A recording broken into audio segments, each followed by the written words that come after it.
तो वो लोग जब आएंगे पहले ही जानते हैं तो वो लोग हंसेंगे नहीं, इसीलिए I always take a promise from you, don't disclose this to your juniors. So can I start now? Yes. Yes. So we were understanding that Professor H.L.A. Hart, he said that law is rules plus discretion, and we also understood that he has brought in the human element, because discretion is something which generally we law teachers, law students don't like, because when we use the word discretion, of course we understand the distinction between discretionary power and arbitrary power, but then discretion is generally misused, and wherein the human element is all again brought about.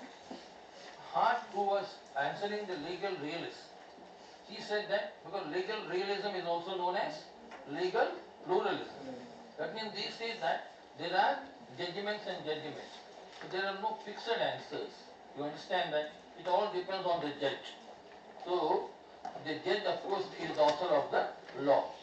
And that, because this session I have made up my mind only to speak in English, and then sometimes I would be very fast in English. That is my weakness, it is also my strong point. So if you are unable to catch up with me, please ask me and then I can go slow. Now you see, here the legal positivists, when they see that, for example, as epitomized by Professor H.L.A. Hart, law is rules plus discretion. Now Dworkin, who of course is a believer in, so exactly I will not say that Dworkin belongs to the natural law school of thought, but then he believes in some higher law. And then now he contradicts Hart by saying that law is not only rules, it also includes principles. And Dworkin says the word discretion is not welcome. And why is they saying that? Because discretion again brings in the human element. And judges, of course, will be asked to look into the future. And if judges also look to the future, justice will become the casualty. Because utility, of course, is important, but justice is equally important. Now you imagine in a country where you are living, if everyone is a utility, then including the judges, if judges also calculate in giving the judgment, then what will happen? Justice is nowhere to be seen. Justice has become almost extinct, because you are only talking about utility and your judges are also giving judgment in accordance with pleasure and pain, in accordance with maximum happiness, the maximum number of people. They always want to see whether the net gain in pleasure is more than the net loss in pain. That means they are always calculating. But justice is not a matter of calculation. Justice is, of course, concerned with what is right and what is wrong. So not Dworkin. Now he says the thesis which he had developed over years, because if tomorrow Mrityunjay sir becomes a big jurist in the country, you think that overnight he had become a jurist? No. Chanchal sir, Mrityunjay sir, they don't like the sir who is sitting next to you. They don't become what they are, what they become after 20 years. It's a slow and gradual development. But Dworkin became, of course, known to the world only after the series of books he had authored and after painstaking research, which he had, of course, done. Because I studied the biography of these great jurists, and sir, Chanchal sir, most of the cases I found that they were unmarried. Dworkin, if I am not they were not, because they were so committed to only their academics. And then, so they did not marry. And then some of you, because you don't come to Varanasi and tell my wife that sir is indirectly complaining that because he got married, he could not become one more Dworkin. And then he actually wanted, and you are the impediment, madam. And then because of you, he could not become, and then he has all the regrets for marriage. Then my wife will ask you whether he has regrets only for marriage or regrets for marrying me. And if you want to do the work of Narada, then you will say, no, he not only had regrets for marriage, but he has regrets because he married you. Then you understand my wife will take me seriously then. Because my Dworkin had written the book taking life seriously. And then you can understand in what situation I will find myself at home. So now, Dworkin over a period of time, he has developed a wonderful thesis. And now he says sir, that... excuse me, sir. So in fact, I was about to ask why you are not writing a book. No. Yeah, I got the answer now. So I don't think that I have the ability or the knowledge to write a book. Of course, I am not trying to be modest. Don't think that I am also arrogant sometimes. But then basically book writing is not like Chanchal sir will agree with me. Nowadays whatever books are in the market, I don't want to author such books. I want to become immortal. I want to write such a book which makes me immortal. So that is where I should acquire more and more knowledge. And then I don't want to die because that was my ambition. I don't want an ordinary, that means people will forget me after my death. I want to make myself immortal. Let me see. Whatever life is left, I might author a book which of course might give me that name and fame. And which of course I am a consequentialist in my, I want, because I don't write the book only for writing book. I want book because I want reputation. Okay. So now. So thankfully you are accepting it. Yeah. Because we are all Bentham in our approach. But then we play chant, but then we take the prasad of Bentham. It may also be said deontological, not consequentialist. Yes. Okay, sir. Well, now the thing is that which Dorfman has developed is the law is rules plus principles. What are these principles? These are the moral dimensions.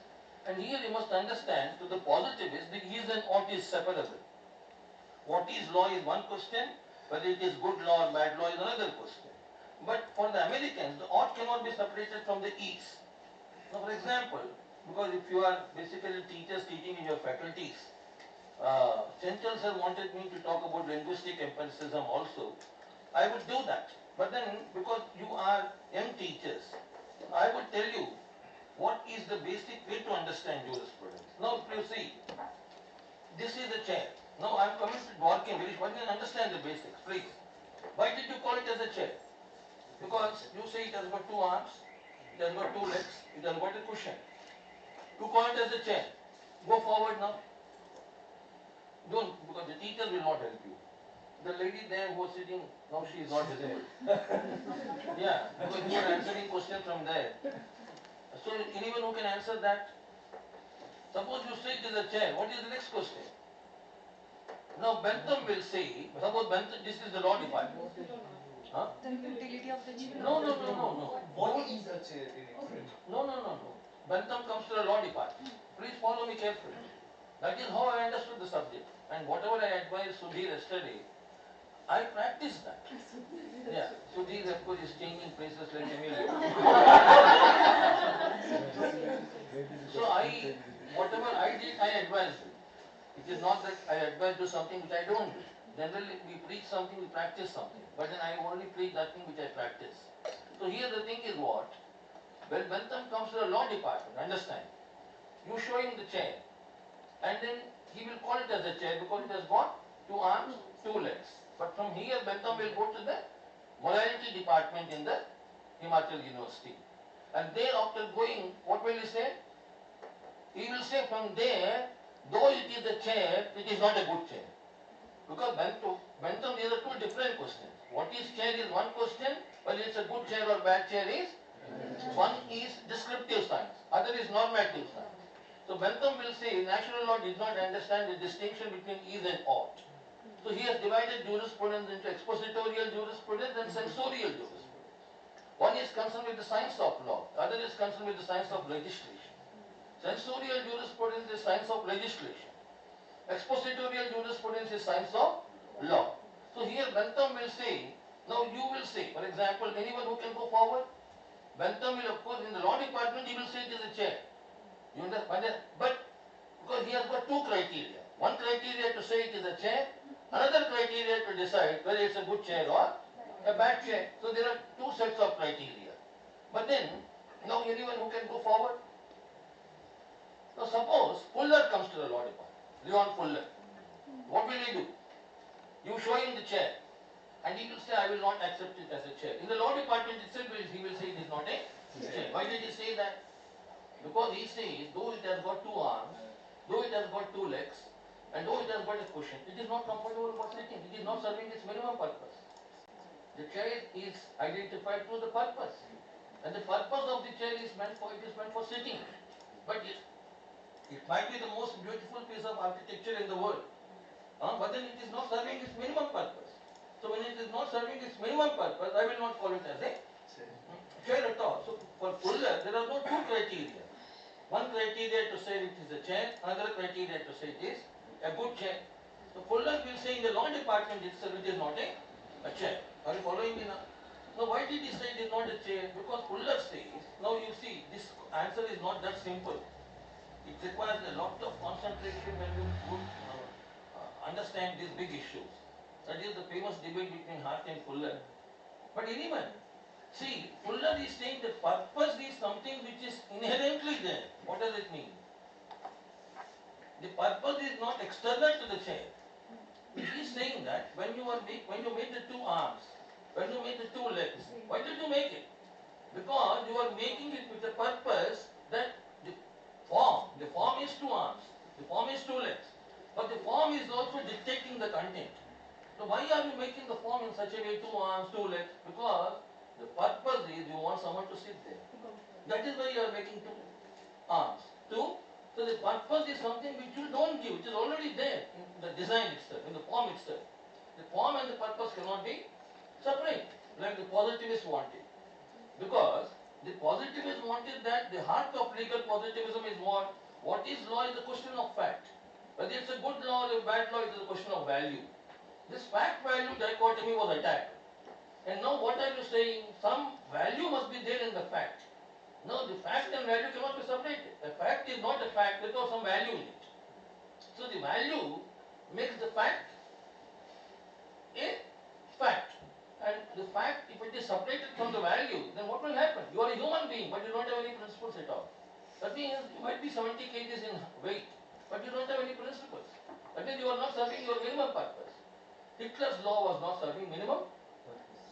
So that was the famous debate in the Nuremberg trial. Now in the Nuremberg trial, because I will conclude that very shortly. What happened in the Nuremberg trial, you all know. The soldiers of Hitler, they took the argument that Hitler's orders, of course, are the law. Law is the command of sovereign, and they should follow that. So whatever executions they have done, whatever, of course, gas chambers, they have put the Jews into that. Whatever they have done, that is under the orders of Hitler. Law is, of course, the command of the sovereign. And they said that, sir, what we did under the law is not wrong. Morally, we might have done immoral things. But law is not concerned with morality and immorality. Law is only concerned with what is law and what is not law. So according to law, we did not do anything wrong. Legally, we are not to be prosecuted. Morally, of course, we might have done something wrong. But the law and morality are two distinct things. And so don't bring morality into the law while deciding a legal question. You understood that? You understood that? What did the Nuremberg Code say? Nuremberg Code said that, no. You cannot have a watertight compartmentalization between what is and what ought to be. Now law must have its minimum purpose. It has got a, how can you know the minimum purpose of law anyway? Why should you have rules? Why do you say the rules must be prospective in operation? Why do you say the rules must not be inconsistent with each other? Why do you say the law, because the ex post facto rules must not be made, rules must not be kept secret?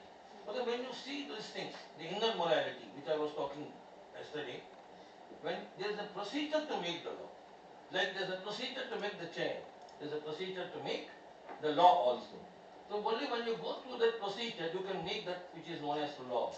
The law cannot be made through arbitrary shouts. Hitler was shouting when he was in a very aggressive mood, and whatever he used to utter in that angry mood, even that is the law for the soldiers.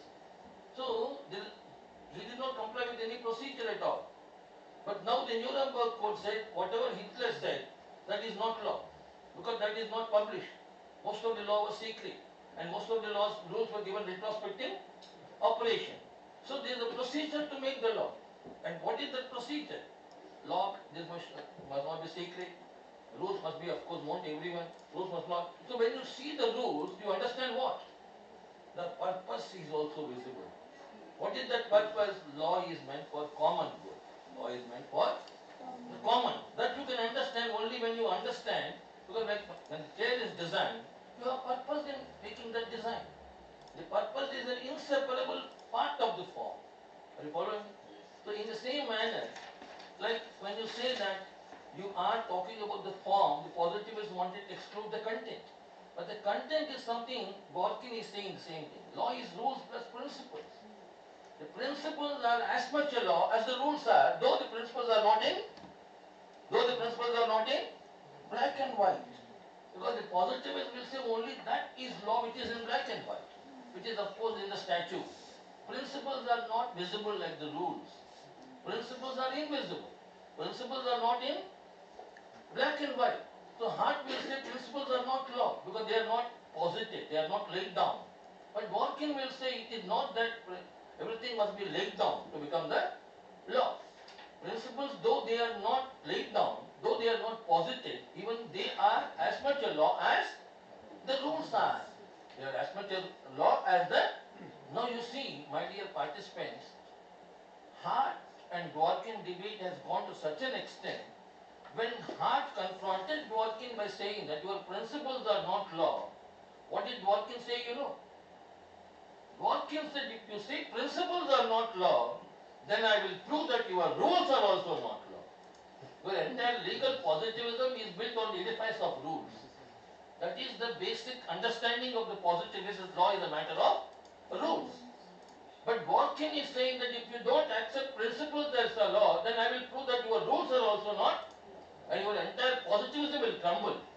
The very edifice will be shattered, and you will find yourself in darkness.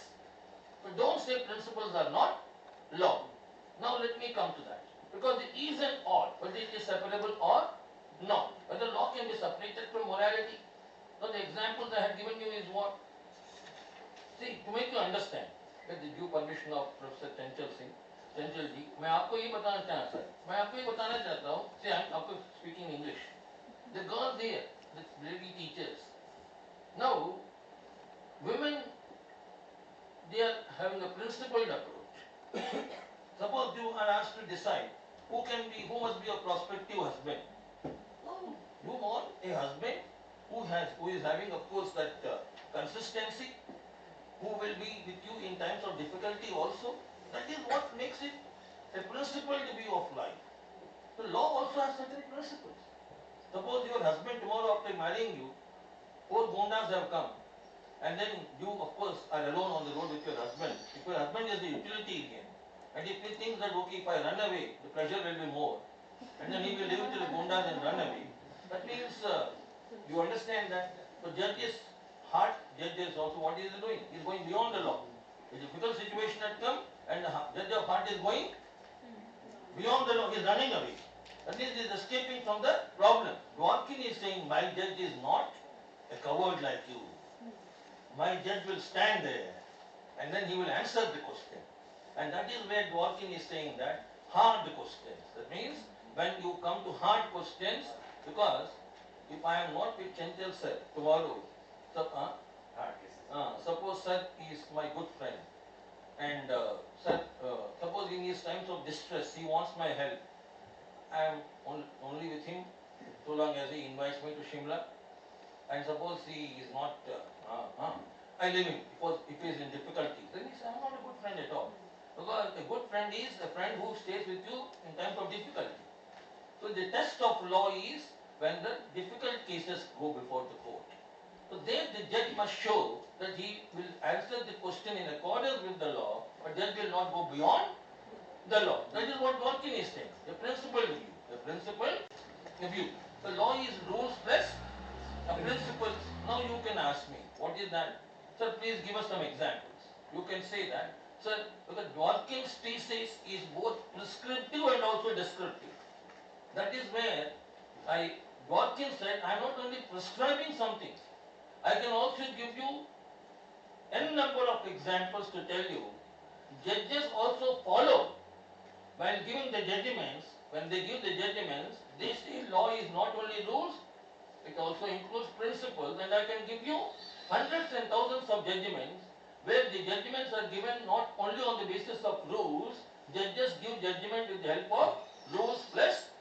So my thesis is not only prescriptive, it is also descriptive. And of course one example which I gave yesterday when Sudhir came to our room, the same thing, Ricks versus Palmer, a very interesting case, a case decided by the American Supreme Court in 1897. Now what happened in the Ricks was, see, I can give you, even I can give you, because I read the original book of Dworkin. And then this case will suffice to make you understand what exactly Dworkin is trying to say. Now, Dworkin said that, in that case what happened, a grandson murdered his grandfather. A grandson murdered his grandfather. Why did he murder? Because the grandfather had written a wasiyat or a will in favor of the grandson. And according to that particular will, after the death of the grandfather, the grandson will of course inherit his property. But the grandson, father, of course his life was getting prolonged because he was taking Chawanprash and then he was and the grandson was eagerly waiting that he will die so that he can inherit the property and enjoy the property. But the grandson started apprehending that I might die before the grandfather. So one day, unable to control his patience, he murdered his grandfather because he wanted to get hold of that property. So after murdering his grandfather, he took the argument in the court, okay, of course I murdered, so according to the criminal law, I will go to the jail because I should be convicted, I don't have any problems with regard to that, but then you should give me the property because as per the testamentary law in America as it then stood, every person in whose favor the will is made or bequeathed, so the property will come in my name. So I will get the property, so you should give me the property. I have a legal right to get the property.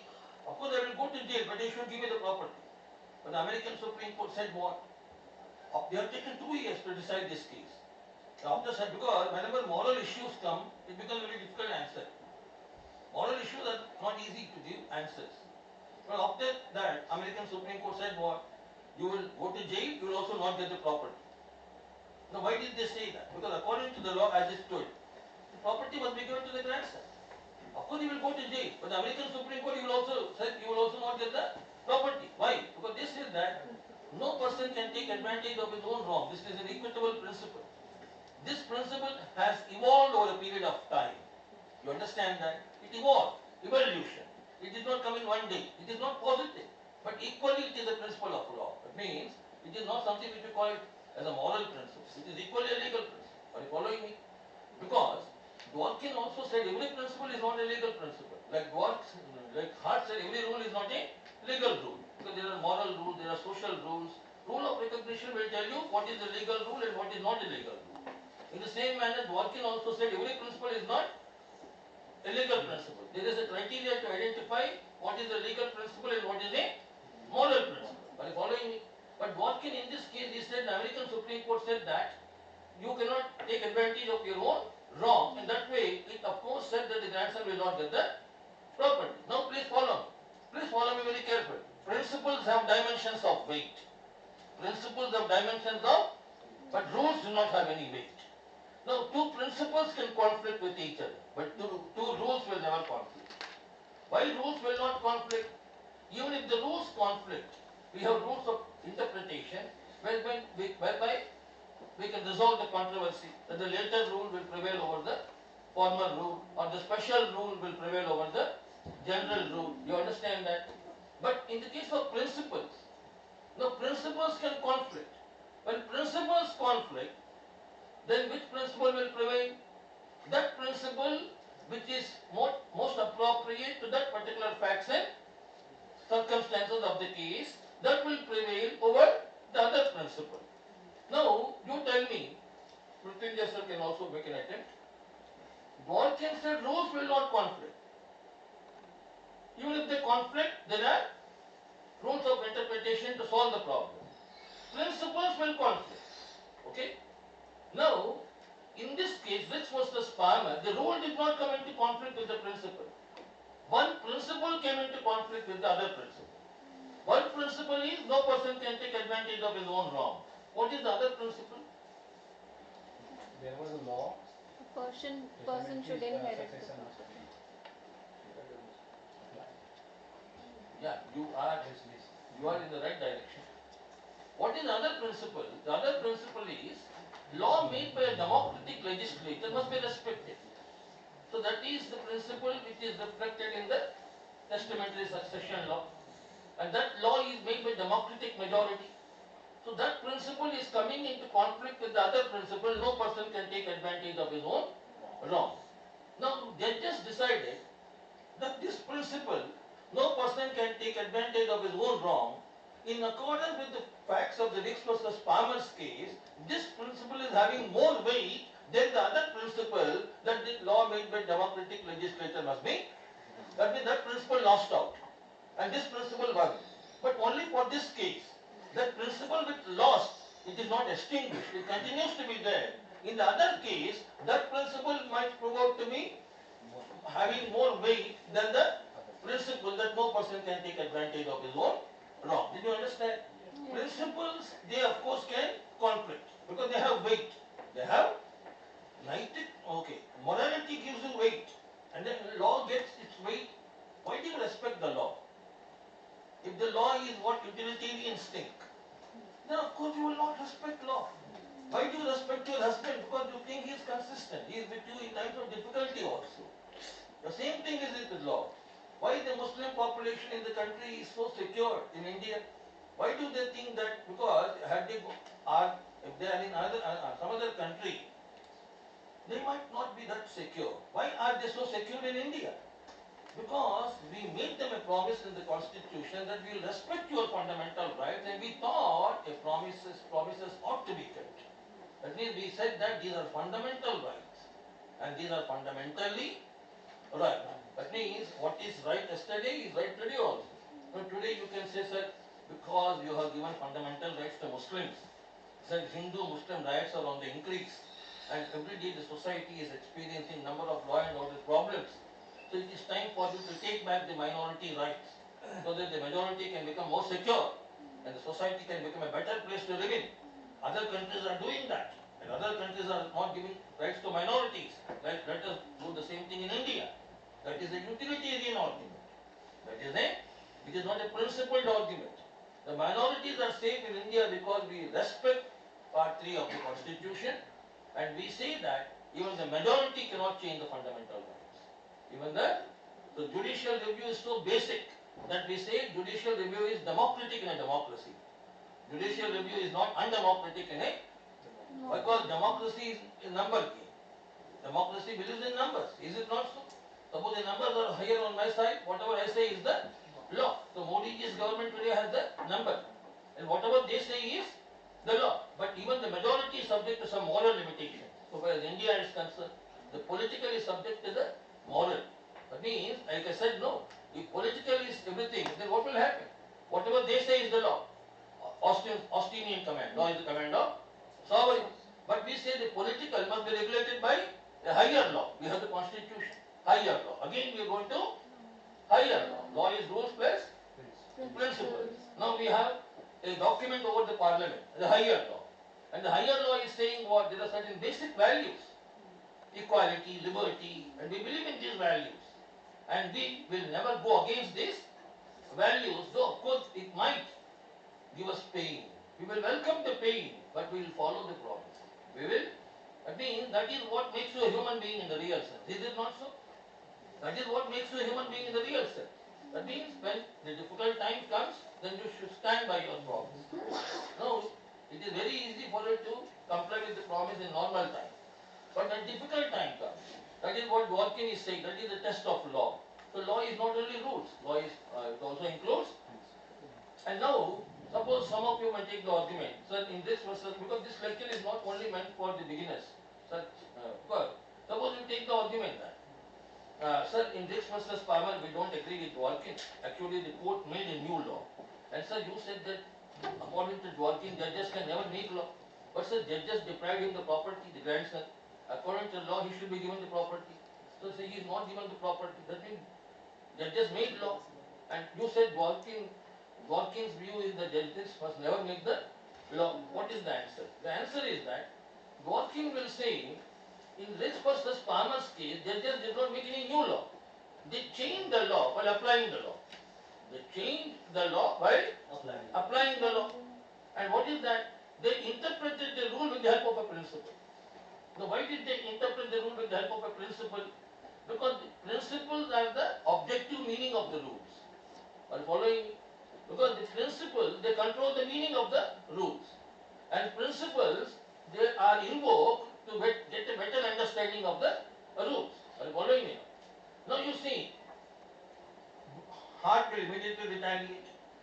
When Hart will say principles are not law, principles are not, they are not positive, they are not laid down, they are not. Now Dworkin will say what? Dworkin will say, Mr. Hart, don't talk too much. Because your rule of recognition is only empirical.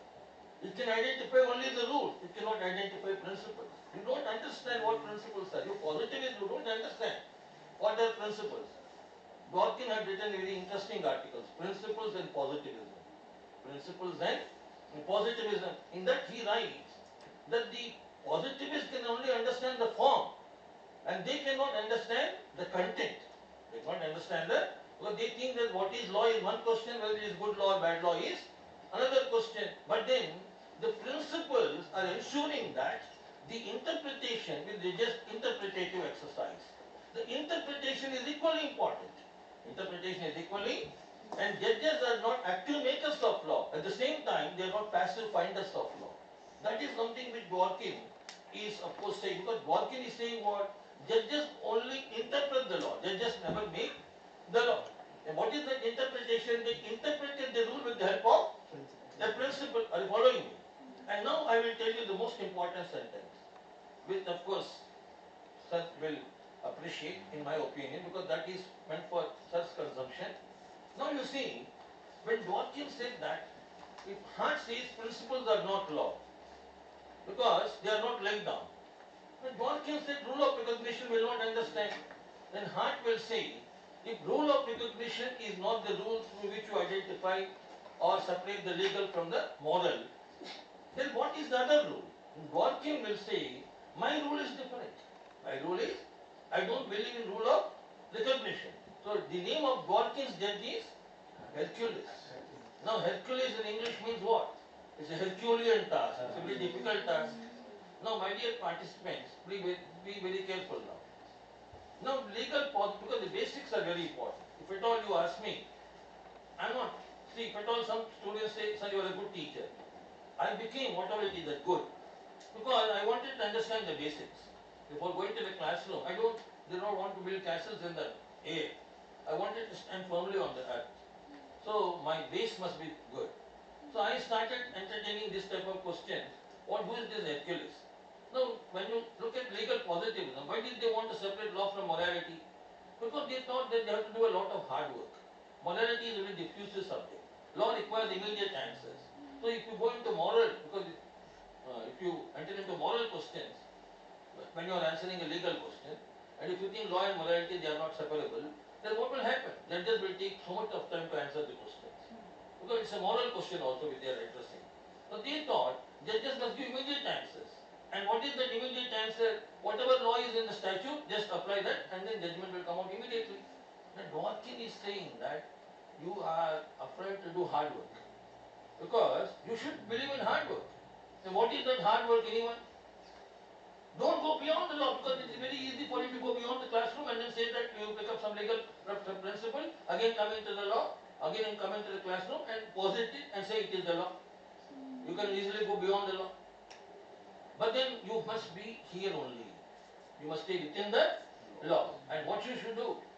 You should search for the principles. And that is not easy. That is not, because when you want to understand what are the principles behind the rule, it's a Herculean task. So you are afraid to do the hard work. And you think every question must be answered spontaneously. No. And you have to enter into the field of, you have to go down and down. And then you have to discover the principles. And finding out the principles, it's not that easy as locating the rules. Rules are visible. Principles, because they are invisible, judge has to do a lot of hard work. And these principles are not, they are within the law. Now you see, because this is not meant for your consumption, because Sir is also studying, I just want to go for some higher points, just for the benefit of our teachers also. Yeah, but then Sir, you are the senior teacher. So common law, generally it is understood common law is rules, but Dworkin will say common law is not only rules, common law is rules plus principles. Now it is the principle which changes the rules, but changes are incremental in common law, but changes are there. And Dworkin is trying to revive the importance of common law. That is where, because when statute law is becoming important, when statute is everything, Dworkin is again trying to revive the importance of common law and saying that judges are independent of political power. Judges are autonomous. Judges are autonomous. They are not what Bentham said, they are not what Austin said, they are not even what Hart said. Hart is a refined positivist, he is a soft positivist, but even he said, he used the word discretion. He used the word, that Dworkin is saying that no, let us not understand law as a discretionary, a discretionary power. Understand law, that it is based on certain rules and values and principles. You understand that? That gives objective answers. Now here, Dworkin is saying that when the judge tries to fathom into the areas beneath the superficial structure, which is the rules, go beneath that. Then you discover the principles, and judges do that. Judges, while giving judgment, they do that. Then what question you can ask me then? Anyone?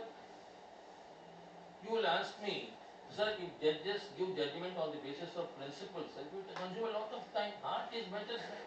Because law is matter of rules. Occasionally judges will go beyond the law. Okay, it is acceptable. But when you say that judges will explore and explore and explore, it will take so much of time. Ultimately, what is it that you are doing?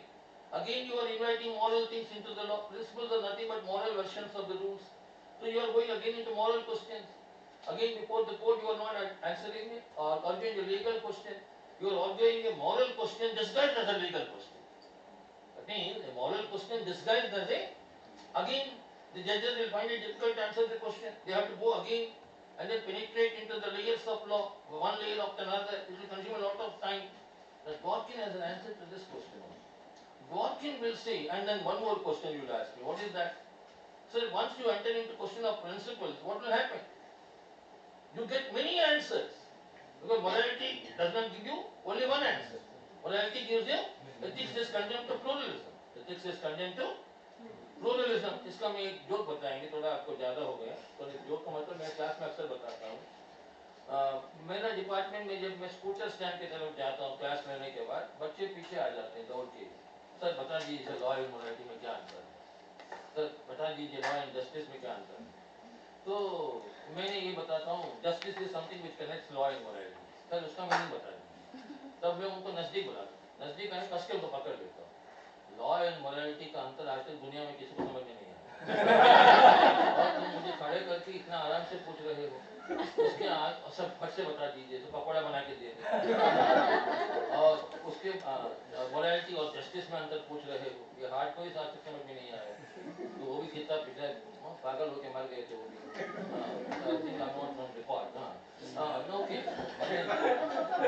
उसके बाद मैं कहता हूँ तुम यहाँ से नैतिकता का विभाग चले जाओ, वहाँ तुमको नैतिकता मॉरल फिलोसफर जाके पूछो क्या सही और क्या गलत है. तो क्या सही क्या फट से बता दिए. वो लोग क्या बताएंगे, उनका एक दिन इतना दाढ़ी बड़ा हुआ है सबका. वो लोग आपसे कहेंगे दाढ़ी ऐसा करते हैं. क्या सही और क्या गलत, बेटा त्रेता युग से ही सोच रहे हैं. तो तुम बताओ तो बता दो. That means you have to stop somewhere because the discussions are endless. The discussions are, and that is what Hart is attacking Dworkin now. If you go into principles, you get many answers. Certainty will be the casualty.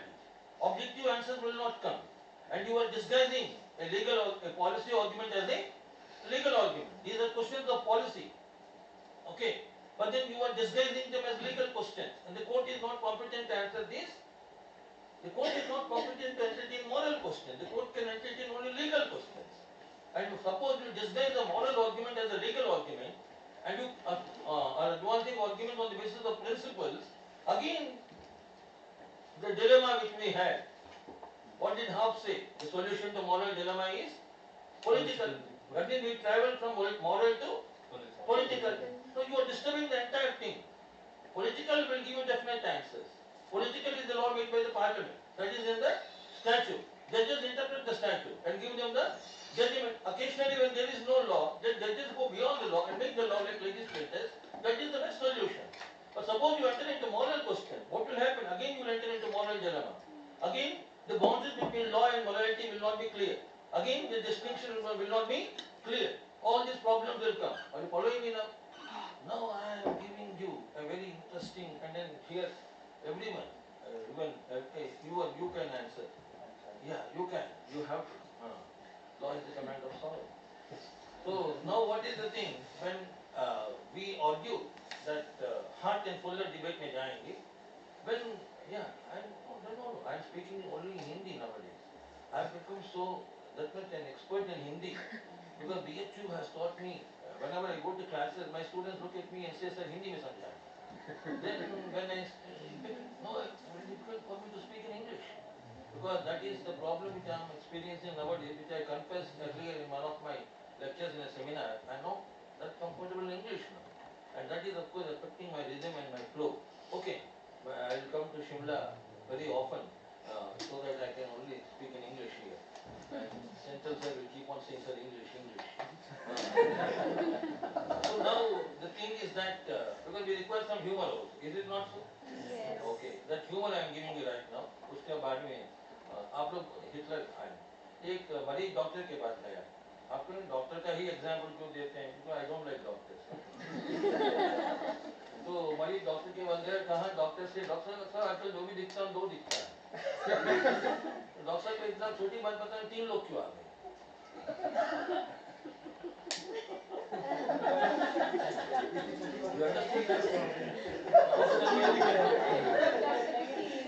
मेरा lecture आपको ज्यादा समझ में आ गया, आप भी वही गए. तो यही है, पेशेंट से भी डॉक्टर बड़ा पेशेंट. पेशेंट को 2 दिख रहा है, डॉक्टर को 3 दिख रहा है. यही होता है. So अभी now so far as the Hitler's this thing is concerned, Nuremberg court said that okay, it is not law. Even Hart will say what? Hitler's law is law, whether it is moral or immoral. He will say accept it as law. What is the solution then? Hart will also, because he is a soft positivist, he will say okay, it is very oppressive, but say it is law. And what is the next step? Common good. What is the next step? Mrityunjay? Hart will say, let the legislature make a new law and let the legislature say that Hitler's law which was made earlier, it is not law. Let the legislature say that. But Fuller will say that the judiciary say that. It is not at all law. What is the difference, anyone? What is the difference if it is said by legislature, if it is said by judiciary? Why Hart did not want to say that judiciary must not declare it as no law? Let the legislature say that. Because the purpose is served by legislature and not by judiciary for making the laws. Yeah, but then what is the thing? Okay, you are, one second please, because I'll take your answer. One second. Fuller said that the judiciary should not take that as law because the legislature is the one who should be serving the purpose of that. Because Fuller says that it is about the purpose.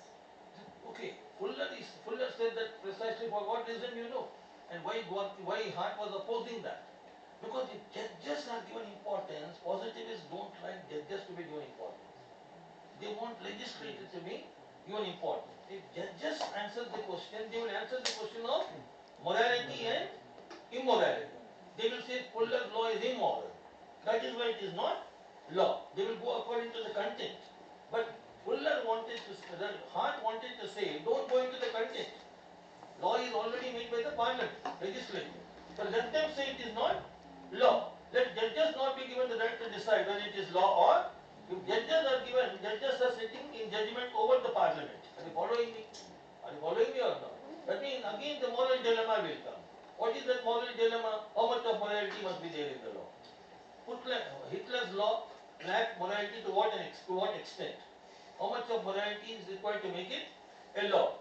What morality makes law possible? Are you following me? अभी कितना morality होगा वो law बनेगा. तो इसके moral dilemma, moral questions में आप जाएंगे. Then you don't get definite answers. But positivism ने क्या किया? They separated law from morality for utilitarian reasons, for the sake of convenience, clarity, authority, and then they wanted definite answers. And definite answers will come through legislature, but not through judiciary. Because you all know the Maneka Gandhi's case. What happened after Maneka Gandhi's case? We followed the due process of law. Until Maneka Gandhi we were very comfortable. हम लोग अच्छा जी रहे थे. Maneka Gandhi आने के बाद क्या हुआ? Because certificate of appearance के Supreme Court said procedure established by law. Law is law, whether it is good or bad. लेकिन Maneka Gandhi we said law should be reasonable. Law should be fair. So whatever is written in the statute is not law. It should be reasonable. It should be fair. But once we said it should be reasonable and fair, every judge gave his own understanding of what is reasonable, what is fair. So law lost its certainty. Is it not so? That means when we are, for example, what is positivism? I will make you understand. This can be useful to the teachers here also. See, what is positivism? How I understood. For example, you say people, a boy or a girl above the age of 18 will be given the right to vote. What is that positivism there? Suppose Mrityunjay sir will tell me, sir, that no, sir, a boy below the age of 18, sir, he better understand than a man of 70 years as to what is the significance of vote and what is the significance of the right to vote. So he understands better. So let us not give that man of 70 years the right to vote because he doesn't understand. Let us give this boy of 16 or 14 the right to vote because he understands better. Are you following me? But what is the wrong in this argument? Okay, I will give you a simple example to make you understand positivism. Suppose Supreme Court has given judgment. 5 judges gave this judgment and 2 judges gave judgment. You follow the 5. Why? 5 is bigger than 2. But Mrityunjay sir will say what? The judgment given by minority is better than majority. Qualitatively. But then we are not interested because to Mrityunjay sir, the judgment of minority is better than majority. But for this sir, judgment of majority is better than minority. But everyone will agree 5 is better than 2. You understand? You get objective answers or not? You get objective answers. That means that is where here the entire debate is what? If law is only rules, we get objective answers. We get objective. That means if we confuse law again with morality, again we will be opposed because Fuller wanted to say that judges must declare that. Judges must. And today, can you, the teachers of course will not answer because if there are law teachers, the same-sex marriage, something happened similar to this. Anyone? Supreme Court judges said, we will not make any judgments on same-sex marriage. It is a matter to be decided by legislature. Why? Because they thought it's a moral question and the morality doesn't admit easy answers. And they thought, what is the purpose of marriage? We are unable to understand. So it can be resolved democratically, but not through judicial. That means, are you following me or not? That means they thought it's a political question. See? And I criticized, because in a different lecture, I criticized that. I said, because I am a supporter of working, you must have understood. I said that in one of my previous lectures, the moral question must be faced. That means you cannot run away from the moral questions. And if you run away from the moral questions, if you think political questions are independent of moral questions, and you answer political questions as though they are independent in their own sphere, and oblivious to the moral intricacies and moral, understanding, then obviously you run into a number of difficulties. You understand that? Now Obama, when he became the President of America, yeah, you must have, of course, you know Obama, and then when he was asked the question, Kennedy and Obama, you see, what is the contrast? Now Kennedy, he was a Catholic, American President, Catholic. And when he was contesting for the election, he was asked the question by the press reporters, so when you become president, will you bring your religion into politics? So he said, no, my religion is my personal thing. I will not bring my religion. I will be neutral once I come into politics. Because it's a multicultural, lingual society. So whatever the majority wants, of course I will follow that. I will be tolerant. I will be tolerant to every religion. Obama also said the same thing. But subsequently Obama changed. When he contested for the post of American president, he said openly, I will bring my religion into politics. He said that because you cannot separate the political questions from the moral questions. Liberals, they are afraid to enter into these questions, but fundamentalists, they enter into these questions. Liberals are afraid, where liberals are afraid to go, fundamentals, they rush in, fundamentalists. Because they are very eager to snatch this type of opportunities. You are avoiding the moral question. You are avoiding the religious question. You think political questions are different. Are you following me or not? So, in my opinion, because this is my considered view, I may be wrong, I may be subject to correction, but I think Dworkin is right, because if you think that you want immediate answers, judges can also give you immediate answers, even when they enter into questions of principles. Don't say morality is a very diffusive subject. because you do not want to do hard work. Now the moral question must be faced. Now in a similar vein of argument, suppose we enter into the question of what is that abortion. Now I told you liberal neutrality. What is the liberal neutrality? Liberals believe in certain values. What are the values? They are neutral values. What is that? Freedom of choice, autonomy, and then dignity. And then they say that they don't give any definite answer. They leave it to your own wisdom. Do you know what is the liberal society? Liberal society means there is no role model. Whatever you feel like doing, and who is the father of these liberal societies? John Stuart Mill. What is the harm principle? Law will not interfere in my life so long as I don't interfere in the liberty of others. That means I will not interfere in your liberty. So, for example, if I am drunk, you can drink as much as you want because law has given you the right to drink, and you can drink. But when the law will come, anyone? In America, when the law will come? Only when you get drunk and start driving on the roads. Then the policeman will come. But suppose you get intoxicated to such an extent that your residence, no policeman will come. It is your own life. But when you start driving on the road, then the law will come. Then the very famous question comes. What is right? Anyone now? What is right and what is the right thing to do? This is fundamental. Now, for example, Central sir will come to us, I don't drink, but then suppose I am a very big drinker. And then, so he comes and says, Mr. Murali sir, why are you drinking? I say, I have a right to drink. Central sir, you have a right to drink, but are you right in drinking so much? And Isoberlin's concept of liberty in this? Huh? Isoberlin's concept of liberty in this? Desire Berlin. Yeah, I will come to that, but then see, that is of course the famous natural liberty principle. Okay, but then today even Rawls did not support natural liberty principle. Because Rawls also thought liberty must be restricted on certain procedural grounds. Even Dworkin said that. You understand? Now Dworkin का मैं अभी बताएंगे external preferences के आधार पर, but give me some time, okay?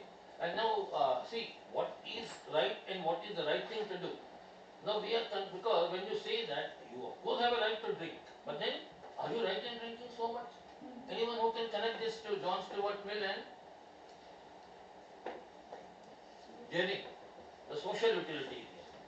Now, when John Stuart Mill laid down the harm principle, Jennings, who is a philosopher, jurist from the sociological tradition, what is the purpose of law? Sociologists are concerned with the purpose of law. What did Jennings say? Suppose in England, Mr. Stuart Mill, all the youth of the country, they drink to such an extent, they consume tobacco to such an extent that they have become impotent, they have become debilitated. Now they have become so weak that they cannot even walk. And a war broke out with the other country. Now you don't have any youth in the country who can serve in the army because they are so weak. Now, when will you say even then that we will not interfere? Is there liberty? Let them drink, let them, no, you will interfere. Because even committing suicide is not your personal decision. It will also affect others. When you drink, you say, I say when centers are advisors, they say it is my life. It doesn't affect others. But this argument is what? Whatever you do in your personal sphere also, it affects others. So, you are a means to an end. You are not an end in itself. That is what the sociological school is saying. There is a purpose. There is a purpose. And now, I think I did not, with due respect, I did not transgress my limits and I did not go depart substantially. Because I know that I have to explain certain fundamentals. And once I explain the fundamentals, then I can go to the rules and principles debate. Here you see, when John Stuart Mill is saying that it is my liberty and the law, because he also famously said, for example, John Stuart Mill is also known for one more thing. What is that? Some Muslim countries demand the eating of pork. Some Christian countries, they prohibit clergy marriage. He said, what is the law doing there? Why should the law advise you with regard to what food you should take? Can the law be so intrusive into my life that the law can dictate this is the food you have to take, this is the dress you have to wear? So he is saying that let the law not dictate me. My liberty is very important. Are you understanding or not? And some Muslim, Christian countries, they say the father must not get married. Who is the law to say that? The law has its own limitation. Let the law maintain a healthy distance from a private life. Are you following me or not? So that is where Aristotle will come. Now Aristotle, of course, I will not go into that because finally one sentence which I will tell you is that, see, I am frequently nowadays saying that we can advise you, and elders can advise that. Don't say that, no, it's liberal society, let me do whatever I want, and then my liberty is very important. Don't give me moral lectures. I will give you, whether you like it or not. Because this is where we are becoming liberal to such an extent, sir, that our youth is not under our control. Now we should, of course, ensure that youth is at least to a certain extent under our control. But Dworkin, in his book, had written that when you see, read the book written there, when you read the preface to the book, he writes, in America, liberty has become a license. What is that license? People are doing sex in front of your eyes in public buses. And when you ask them, they say, it is my liberty. Who are you? Close your eyes. You don't want to see, close your eyes. That situation, of course, we understand liberty is not license. And then here, John Stuart Mill, when he advocated that, okay, this liberty is sacrosanct, the liberty is so important, and liberty, of course, must be where law can come. So we are saying what is right and what is the right thing to do. What is the right thing to do? That, of course, is very important for my purpose here. Now, the law is doing what is the right thing to do. Heart is saying this is the right. Law is rules. Do it according to the rules. Dworkin is saying that, of course, is the right. But what is the right thing to? The principles will tell you what is the right thing to do. Rules will tell you what is right. Are you following this, sir? So I have connected. That is the reason I have taken that journey to John Stuart Mill. And then I wanted just emphasize, of course, I don't understand John Stuart Mill. Of course, in Western democracy, they might be very relevant. But to me, I think that some of you might think I am a conservative. You can think I am a conservative in some sense, and I want to be, because I believe that certain values are there. My elders are important, and our teachers are important. So let us be guided, and that is, let us not say that everything is my own decision. There you come this is also important, will theory and interest theory. Anyone who knows that? Will theory and interest theory? The will theory says your will is important. Interest theory will say law will protect your interest. Will theory will say you protect your own interest. In America they believe in will theory. But interest theory, when you come to interest theory, you can ask me a question. When you come to a will theory, you can ask me equally an important question. What is that? For example, if I believe in will theory, Mrityunjay sir will ask me, sir, if you believe in will theory, okay, you give 100 rupees to one person and tell him that you beat me, or I want to get grievously hurt. Now, sir will say, sir, Murali sir, you are getting grievously hurt. I will say it is my body. Who are you to ask me? And I have, of course, will theory, but law is also interested in my interest. Law doesn't only protect my will. So, in the Indian Penal Code, you see what? I can give consent to get hurt, but I cannot give consent to get grievously hurt. Why? Because the law is protecting my interest. Are you following? But that is where you understand that when Dworkin said that, why I like though, I am giving you reasons. Principles, of course, I believe. And now the final part. I will conclude Dworkin. Now, what is the final part? If Hart says rules are not law, principles are not law, because they cannot be understood through rule of recognition, Dworkin will say your rules are also not law. Why? How can Dworkin say? Now, Dworkin says, see, this beautiful answer which Dworkin had given, subjectively it might be a very beautiful answer to me, it might not be to you, but then I appreciated that answer. Hart said, there is a penumbra of uncertainty, umbra of certainty. Judges will go beyond the law in only 1% of the cases. But Dworkin is saying that if you say that principles are not law, then your judges will go beyond the law in 99% of the cases. Why? Because judges always require the help of principles to give judgment.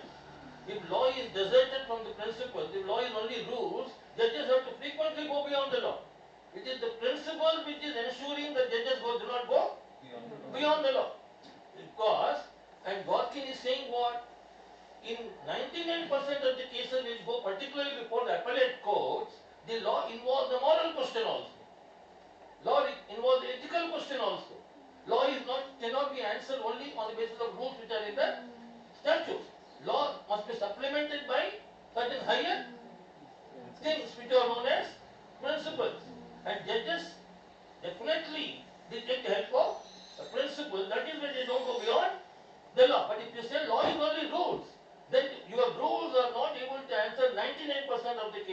on themselves, standing alone. They always require the help of principle. There is a principle that constrains the judges from going beyond the law.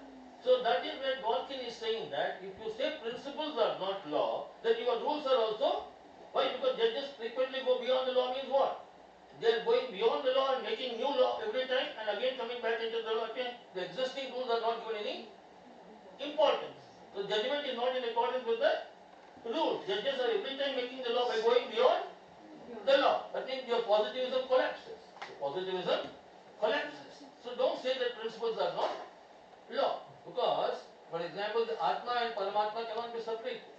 The law cannot be separated from moral moral understanding.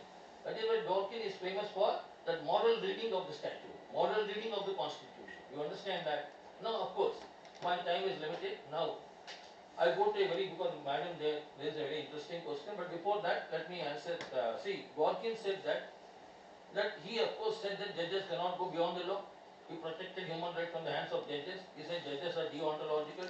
Judges have a duty to be within the law only. They cannot go beyond the law. They cannot make the law. They can only interpret the law, expound the law. So of course that. But then now you will ask me a question. So what about legislature? Legislature can make the law, change the law at any time.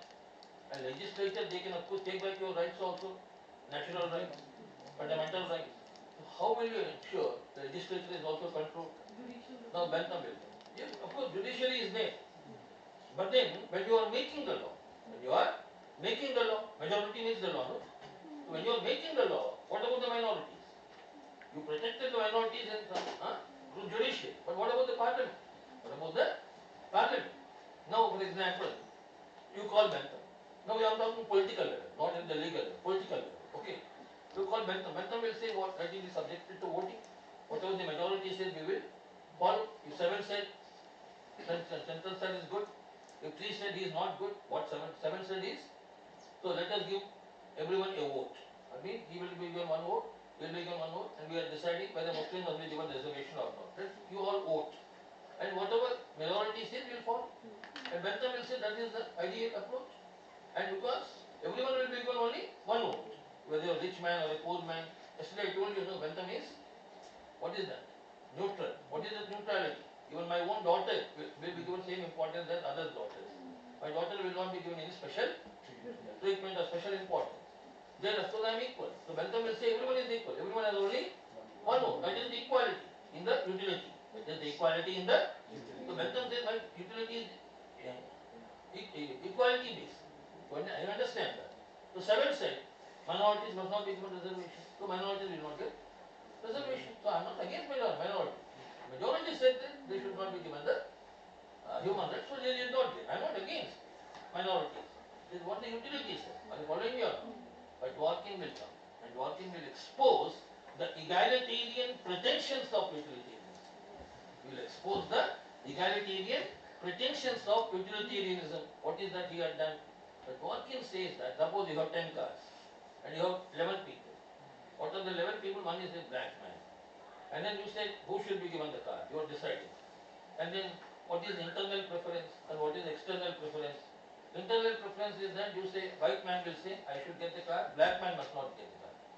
Now, I should get the car, that is internal preference. Black man must not get the car, that is external preference. Are you following me? Now, these external preferences generally are there. For example, the black man finally did not get the car. Because 7 people there said that he should not get the car. So, the black man is told you will not get the car, only white people got the car. Because majority said that. So he will say, sir, getting a car is not that important, sir. Okay, I did not get the car. Okay. Okay, man, ding bang. And then he will listen to Michael Jackson song and then he will walk away. He is not affected by your decision. But when the black man comes to know, what is that he comes to know? Something which is very bad. Then he will start crying. What is that, anyone? No, he will understand that he did not get the car because the majority there, they thought he is not fit to be a human being. He is not worthy of that human respect. And they had contempt for him. They had that loath for him. That means they loathed him. And they thought that you are not equal to a white man. And then because of that, what is that exact word? their animosities, because they don't like the black people. So their anger, that is reflected in their vote. So Dworkin is saying what these external preferences, they corrupt utility. They corrupt utility. And utilitarianism is affected precisely at this point. You say it is equal. Bentham, you say it is equal. But what is there, the majority there are white people. So you can read, because those teachers here, you can read the Texas Law College admissions, wherein Dworkin was fighting for the cause of a black student who of course was not given seat. But Dworkin said, the majority who voted against the black boy, so they of course are white people. And in Texas at that time, white people are more in number. So when they decided on the basis of external preferences, then of course the black man did not get a seat. But that is not the proper criteria. External preferences should not be taken into consideration while deciding whether you should comply with the principles of utility or not. I do not know whether you understood me correctly or not. And if you did not understand me, I will give you a popular example.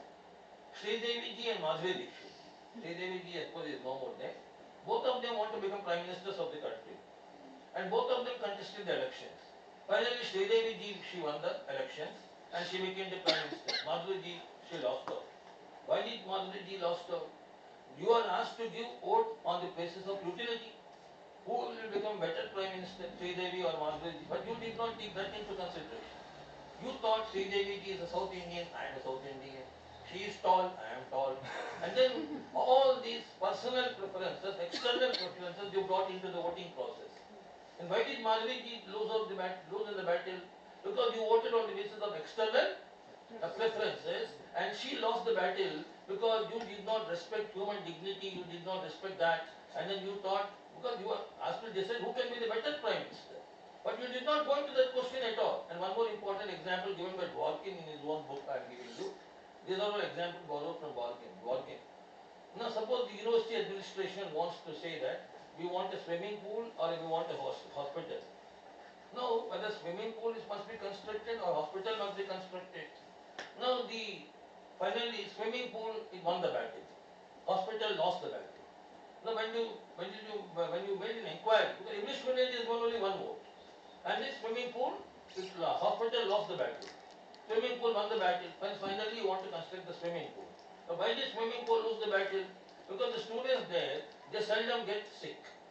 And all of them, because they voted on the basis of their own requirements. Are you following me or not? Personal and external preferences. So why did, because that is what Dworkin is saying. In a country like America, wherein the racial feelings are so much, so when you subject it to this number game, then the minority, who of course are losing out, they are losing out not on the basis of objective answers. They are losing out because of your animosity towards them, your vindictiveness towards them. And then you don't like them. You don't want them to own cars. And that is external preferences. So these external preferences corrupt utility. Now you can answer my question. So what is the way out then? Because how do you eliminate the impact of external preferences in the voting process? How can you say that we don't take the external preferences into consideration? Yeah, oh sir, right. But then let them answer. Okay, Dworkin said external preferences cannot be separated because I want that I should own a car, I want that Mrityunjay must not get a car. It is very difficult. One is internal, one is external. It's not that easy. Then how do you ensure justice to the minorities then? For example, today in the parliament, wherein the BJP party is in power, suppose they take some decisions on basis of majority, the minority gets affected. So how to control the majority? So equality plus equity. Yeah. But then you have to go to the higher law, that is the constitution, wherein you say those rights, because you antecedently understood that if these rights are also subjected to voting process, minorities will never get their rights. So where you suspected that minorities will not get the basic human rights, then you created a higher law and you said that these rights are beyond utility and these rights should not be tested on the basis of the voting process, they should be given in the constitution as such.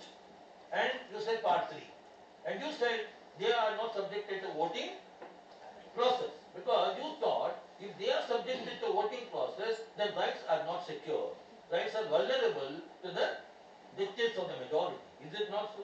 So how to ensure that the rights are protected from the majority? So Dworkin said, create a higher law. That is what is the fight between legal positivism and the American way of understanding what is higher law. Now they brought, Americans always bring in the higher law. Why they bring in the higher law? Because they don't want that the fundamental values and the principles, they should not be affected in the name of utility. Yesterday yourself said, very rightly said, rights are trumps over utilitarian goals. That means there are certain rights which are more important than utility. For example, can you give an example? If you give an example, I think my lectures, the proper purpose is served. But then give me a simple example. Give me a simple, what Dworkin will say with regard to utility and rights. Because utility and rights, they are not comfortable with each other's company. Utility is in its own sphere, rights are, and Bentham will always subordinate every right to utility. Is it not so? But then Dworkin says there are certain rights which will prevail over utility also, and those rights are fundamental rights. Those rights are fundamental rights.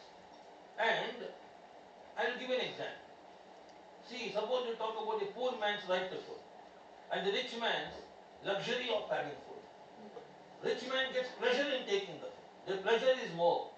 And you say that, sir, the rich man's pleasure in taking the food is more than the pain of the poor man in not getting the food. Because to what pain the poor man is subjected to in not getting the food, that pain on one side and the pleasure which the rich man gets in eating luxurious food. That pleasure is more than the pain. So Bentham will say let the rich man enjoy the good food, let the poor man not get the food at all. But Dworkin will say the right of the poor man to get the food, it is more important than the pleasure of the rich man, and the poor man must get the food whether there is utility or not. Because certain rights must be decided on the basis of values, and the poor man, you cannot decide it on the basis of pleasure and pain. If you decide it on the basis of pleasure and pain, what will happen? Then the rich man will enjoy the luxurious food, and then the poor man will also not get the food also. So there are certain rights which must stand against the winds of utility. Like the right to if we talk about the education. Madam, you can give any number of examples. Exactly. You can give any number of examples to your students in the classroom. Because you can say there are certain basic rights which cannot be compromised in the name of utility. Which cannot be compromised in the name of utility. Okay, madam? And then now you see, when I said that, Dworkin said that law is not only a matter of rules, it also includes principles. And when he said that rights are more fundamental than rules, and the third one is rights are trumps or utilitarian goals. So what I am trying to tell you is that the positivism, it of course initially started with Austin, of course inspired by Thomas Hobbes, and then they understood law in the descriptive sense, how Hart comes, how he makes law normative, and how he says law is a matter of rules and primary rules and, but he was not successful in making law only purely a normative sense. He also brought in the personal element by saying law is rules plus discretion. Then Dworkin comes and he says that law is not rules plus discretion, law is rules plus principles to minimize the human element. Because if the human element is there, then rights are not secure. Law is not what judges declare. Law is the rules which regulate the official action. Law is not the, because the odds are equally important. Now you cannot say is is one question, ought is another question. Now we understand ought always influences the is. Ought is the principle, is the rule. And positivists wanted to say that principles are the friend. We don't require principles in law. Okay. Now Dworkin has established a link between is and ought. You understand the normative and the descriptive science. And he said the normative science is equally important to understand descriptive science. For example, I tell my students in the classroom, this is of course an example which I borrowed. I'm not that original. I told you some examples are my original and then original examples. Now you are dissecting a cockroach in the zoology laboratory, and then you are showing the student this is the digestive system of the cockroach. This is the nervous system of the cockroach. This is the excretory system of the cockroach. Student asks you whether the cockroach is a good cockroach or a bad cockroach. You say, what is this question? This is something which I cannot answer. Because I can only answer descriptive questions. I cannot answer normative questions. Whether the good cockroach or the bad cockroach. So these are very difficult questions. But my answer is these questions can be answered. I agree with you all. That means what is good or bad, it is not so difficult to decide. Let us not try to run away from the reality by saying that these are very difficult questions, we leave it to your judgment. So my conclusion here is that, now let us accept that moral dilemma. Let us enter into that moral dilemma. Let us face it. Let us, for example, when you go into the stem cell research, when you go into that abortion, no, we cannot be without judgment or liberal, non-judgmental ground. I leave it to your own discretion. You decide whether you want to go for abortion or not. But then there is a very scientific basis to say that, moral basis to say that life begins at the time of conception. So if you permit abortion, what are you doing? You are permitting the prospective, the parents to murder their own child. So you cannot say that, I leave it to your own wisdom, you decide. So instead of that, you should take one side. You should say whether it is permitted or not.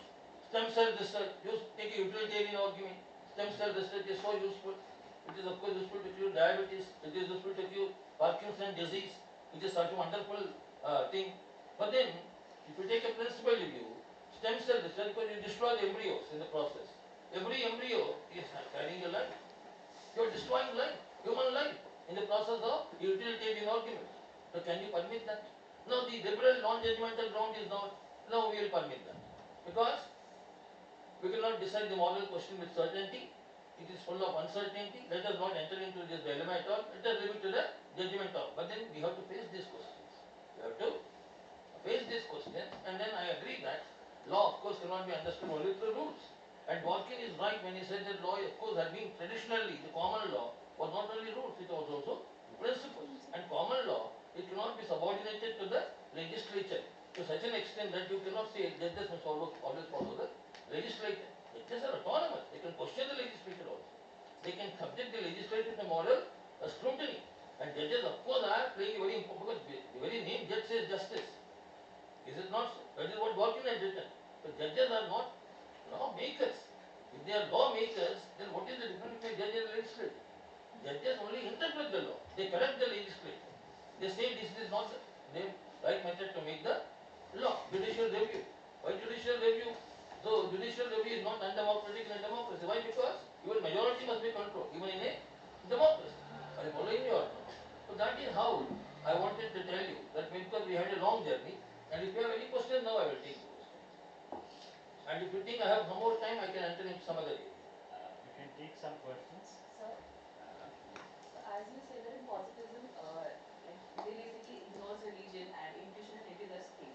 So, but in USA, the president takes oath by keeping his hand on Bible and swears for constitution commitment.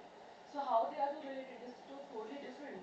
And also the person who opts to become representative of citizenship, he has to be religious. So they are they have created an impression like positivism is not there. It's basically because if you accept religion formally, so there is no positivism. Ma'am, I did not say that. Because Obama, what he said was that as a society, American society was losing control because it was not a society, agnostic. You live in gated communities, you are not connected with other people with whom you are living. You go to private hospitals, majority of your people are going to public hospitals. You of course have your own security, majority of the people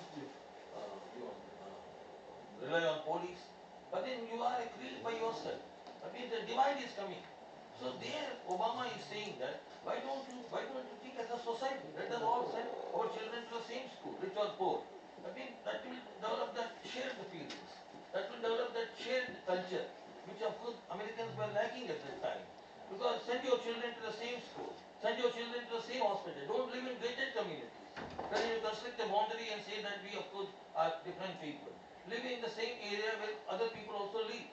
That will, you can exchange your views. You can talk to each other. You can understand each other's problems. You understand or not? So Americans were so optimistic now that Obama was constrained to say these things, that our GDP is very good. But so far as our society as one, we are lacking in that. We are so optimistic that we are not concerned with other people's problems at all.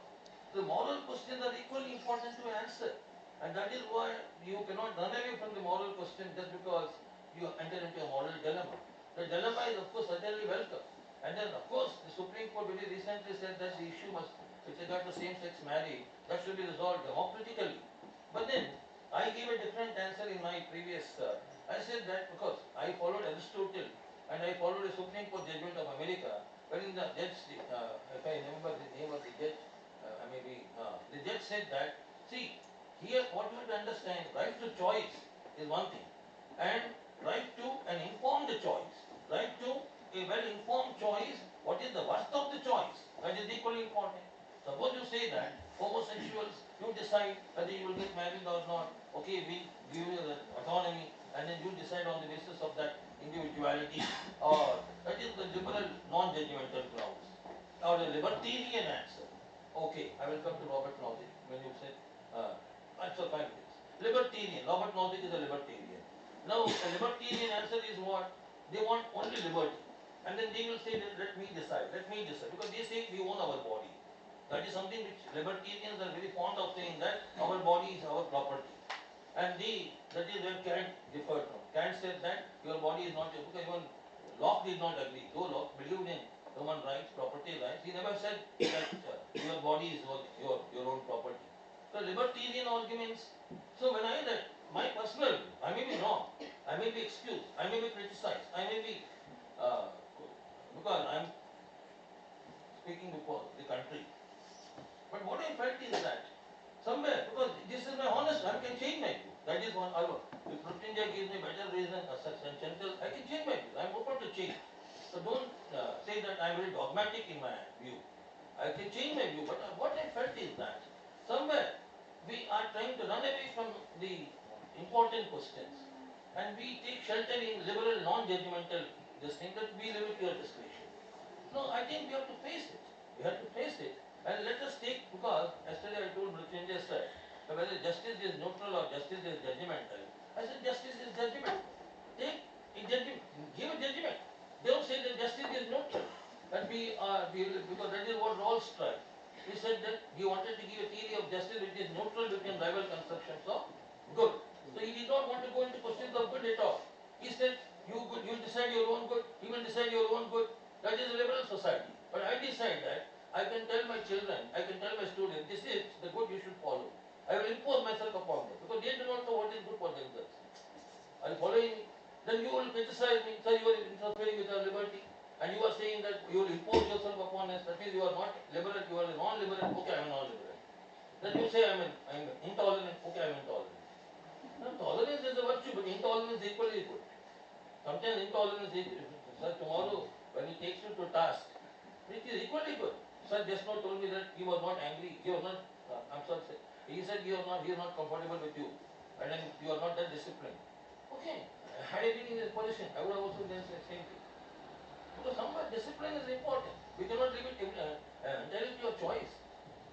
If I am not, if I am wrong, please excuse me.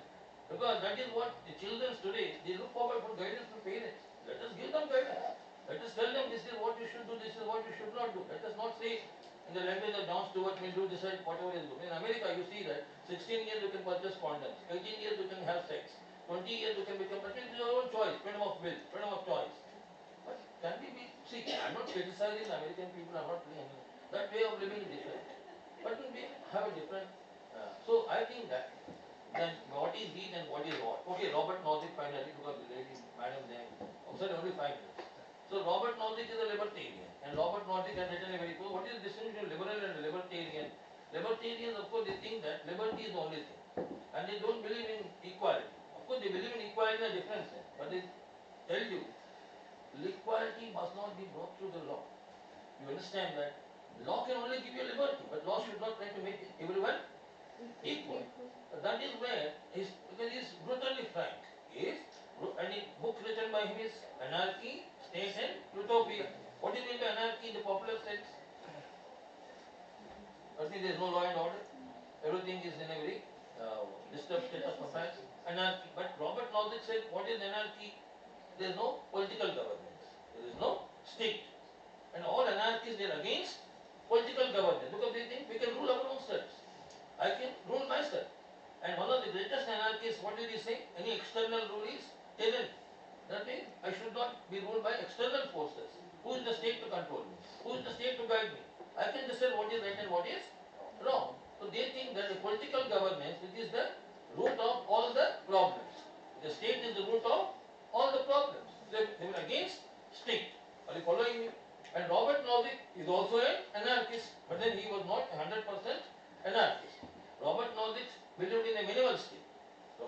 believed in it, but he was against a more extensive state, that is the welfare state. He was against what is known as a welfare state, but he was in favor of a night watchman state, which is of course the laissez-faire state, which is a night watchman state. And what is the difference between Robert Nozick and John Locke? John Locke was of course the guru of Robert Nozick, and Robert Nozick differed from John Locke also. Why? Because John Locke thought the problems in nature are there, and he wanted to go towards the state, like Hobbes, for a different reason. Locke thought we should go towards a political structure which is known as state by entering into a social contract. But Robert Nozick said, if there are problems in nature, the solution must be found in nature only. We should not go towards the state. That means, first of all, we should explore as to what can be the solutions in nature. So what is the, because Robert Nozick believed in rights and his theory of rights, that is what made him famous. And he thought rights must not be, rights are inviolable. Suppose you give the best justification in the world as to why my right must be overridden. Robert Nozick will say, you give me the best excuse in the world, but my rights are sacrosanct. Don't interfere with my rights. Because that is what is there. For example, I can give you two examples. Terrorists have caught some 100 people, they make them captives, and they say that Mr. Murali is there, he is giving judgments against us in India. Surrender one Murali, we will release the 100 people. So Bentham will say, utilitarianism of rights. I will not go into the philosophy right now. Bentham will say, give Murali sir, because 1 against 100, 100 is of course. But Robert Nozick will say, never surrender Murali sir. Why? What is it? Because what is the philosophical reason? He says all rights are negative. All rights are, no right is positive. Murali sir has a negative right to life. And his life, negative right means what? Should not interfere. Law should not interfere in my right. My rights are inviolable. Now you give the best excuse in the world. Murali sir, if your right is compromised, thousands of lives can be saved. But Robert Nozick says that is immaterial. My right is sacrosanct. And my right must not be violated. And what is the reason he gives? Please find out the reason. Anyone who can give me the reason? See, wonderful reasoning. Again, I am a supporter. I believe in Robert Nozick. I like him. Of course, I have strong points against him also. What did he say? If you surrender Murali sir, what is the difference between you and terrorists? They have done the wrong thing. You also done the wrong thing. But they made their hands dirty. You are also making your hands dirty by surrendering innocent man. Murali sir, he has of course given judgments against them on basis of principles. Now, when you surrender Murali sir, what is the difference between you and terrorists? Because they made their hands dirty, but you keep your hands clean. You keep your hands and don't surrender Murali sir. It is not a question of mathematics that you are addressing here. It's a question of values. It's a question of values. Are you following me or not? So then he says, rights are side constraints for utilitarian goals. Rights are, but my rights are very important. Don't interfere with my rights. And Robert Nozick is very close to us. This man, this teacher, he is very close to law. Why? Because he did not believe in distributive justice. He never talked about distributive, because he never taught that societies, of course, unequals are there, social justice. All his teacher taught. John Rawls, distributive justice. But Robert Nozick did not believe in. He said only legal justice. What is that? Give me my rights and leave it to me. And whatever I do in my sphere, it is not the concern of law. You understand that? So rights are sacrosanct. Rights are negative. No right is positive. No right is. Why rights are not positive? What is the difference between negative right and positive right? Positive rights require that you should assist someone. Right to be assisted is a positive right. Robert Nozick said, why should I help you? I might be having 40 rotis. You might not be having any roti at all, but there is no duty on me to give you right. Law cannot compel me to give my roti to you. If it's a positive right, what will happen? Suppose I have a negative right to life. You have a positive right to property. Okay? Then what will happen? Suppose I have a positive right to life. You have a negative right to property. Law will interfere in your negative right and give me some of your rotis to me. Because I have a positive right. I should be assisted. Now Robert Nozick says, it is interfering with my right. It is my roti. Why are you taking my roti from me and giving it to the poor man? Why are you doing these distributive functions? What? State must not indulge in any welfare activities. So he was against welfare state. He was against welfare state will do what? It will tax you and give the money to the poor people. Robert Nozick says what? Income tax is theft. government takes tax my money, my hard-earned money, and take away my money and give it to the poor people. In India, of course, they don't give it to the poor people also.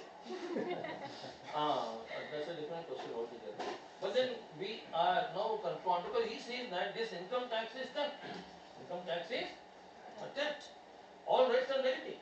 And when he talks about this anarchy, state and utopia, now what is he talking about here? I can give you one more example to make you understand. This example, sir, I had studied from the, not from the original book of Robert Nozick, but of course a version, but a very authentic version. And I can share that book with Tunja and you. उसमें एक example है that made me really, what is that, goosebumps जब आता है आदमी को. So what is that? Suppose you must be knowing that the kleptomaniac is there. Who is the kleptomaniac? One who steals others' money. Because if I am a kleptomaniac, I keep on putting my hands into his pockets. Not that I want to do it, but my habit. It is a disease. Okay. I put my hands into his pocket and take out the money, and then that is it. But there is a medicine for it. If I take that medicine, if X takes that medicine, then of course he can be rid of that problem. So X has that problem, so he purchases the medicine. But one day, so he is not, he is taking the medicine and then he is not stealing other people's property. One day he runs out of the medicine. Medicine is exhausted. So he comes to know that his neighbor is having that medicine because he is also a kleptomaniac. And he has enough reservoirs of that medicine. So what he does, so he thinks that I will steal that medicine today. Why? Because if I steal that medicine, tomorrow I will not commit more theft. So from today, he is thinking about tomorrow. And then he goes there, steals the medicine and takes that medicine. And he is caught. And he, of course, in the meanwhile, he has taken the medicine. Okay. And now when he is caught, he is accused in the court. What is the defense he takes? Sir, एक चोरी तो किया, 10 चोरी से बचने के लिए. Because sir, एक चोरी तो किया. Because sir, मैं 10 चोरी नहीं करना चाहता था. Robert Nozick क्या कहे? एक चोरी पहले क्यों किया? Are you following me or not? That means here the question is what? You might be having good intentions. And you might think that because I will not be committing more thefts. So Robert Nozick का इसमें एक wonderful philosophy आता है. He is attacking utility. Don't be concerned about the future. अभी मुरली sir को surrender मत करिए. कल जो होगा देखा जाएगा. Do the right thing right now. अगर आप स्पेकुलेशन में जाओगे तो क्या होगा? आपने सोचा मुरली सर को सरेंडर करने से 100 जान का बदले में मिलेगा. लेकिन टेररिस्ट है ना वो लोग. मुरली सर को लेने के बाद मुरली सर को भी मार दिया होता 1000 लोगों को मार दिया. तब तो क्या होगा? So don't enter into this type of mindset. What you must do the right thing. Do that. He is also following Immanuel Kant. He is also following and do the right thing because it is right. उसमें मुरली sir को surrender मत करो. और कल जो है वो देखा जाएगा. उसी ढंग से क्या है? मैंने कहा हो आज दवा चोरी किया हो कल से बचने के लिए चोरी से आज चोरी मत करो. कल देखा जाएगा. कल so utility will do what to create a better society in future. They of course tolerate everything which you do in present, and they say the future will become better. But Robert Nozick is saying that the present is present. You understand this? Sorry. And then the future of course will take care of itself. आपको बचपन में बताया जाएगा कल के लिए चिंता मत करो आज जो करना है कर दो और भविष्य अपने आप अच्छा हो जाएगा. और भविष्य के बारे में चिंता नहीं करना. आज जो करना है कर दो. भविष्य अपने आप चिंता करने से कुछ नहीं मिलेगा. तो रॉबर्ट नॉजिक भी क्या करें? मुरली सर को सरेंडर मत करो. So that is where anarchy, state and utopia. So Robert Nozick is a great believer in negative rights and he never, of course, this welfare state. And finally Robert Nozick says what? Private philanthropy is better than welfare state. So he says, if you infringe into my rights and if you compel me to do charity to the poor people, that means it is injustice to me. Who are you to take my money? That is known as entitlement theory of justice. What is the entitlement theory of justice? Who is entitled to the money? But then this patterned theories of justice. What are patterned theories of justice? How to distribute the money?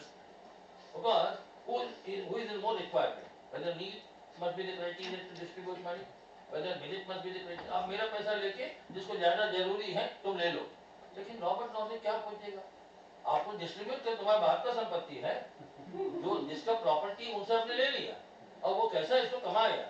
अगर वो गलत काम नहीं किया, he acquired the property in a lawful manner and then he had done hard work to get the money or he transferred the money in a legal manner. जब उन्होंने अपना मेहनत करके प्रॉपर्टी कमाया, आप कौन होते हैं उनका प्रॉपर्टी को लेके आप डिस्ट्रीब्यूट करें मतलब नीड के आधार पर कुछ आधार पर. First of all the question is who is entitled to the money.